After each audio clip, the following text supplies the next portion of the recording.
ওরে মা, কি বলবো, কতবার বলেছি আমি এই ছেলের সাথে বিয়ে করবো না, বিয়ে করবো না। আমার বান্টুর সাথে বিয়ে দাও, বান্টুরে আমি কি ভালোবাসতাম।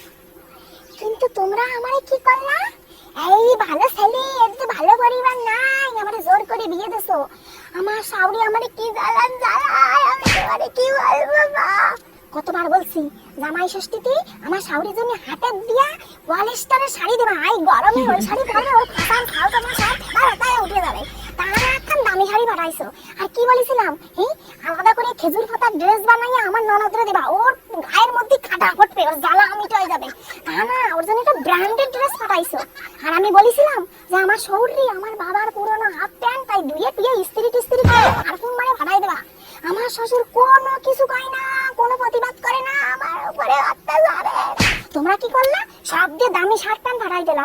আর আমার যার জন্য কি বলেছিলাম, যে শাড়িটা দেবা সেই শাড়িটাই বিছটি পাতা ঘষে ঘষে দেবা, বিছটি পাতা ঘষে ঘষে দেবা, ওর জন্য সারা শরীরই সব জায়গায় যেন চুলকানি হয়, তা তো দিলা না।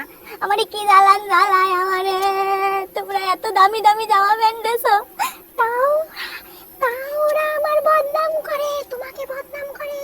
আমার শাওরি কয় কি কম দামি জামা কাপড় পাঠাইছে তোমার বাপ মা, আর আমার যার বাড়িতে সব দিয়ে গামছা পাঠাইছে, তাই কয় সোনা সোনা, একে নাম নাই। হ্যাঁ, আস্তে কথা বলতেছি কেন? দেওয়ালেরও কান আছে।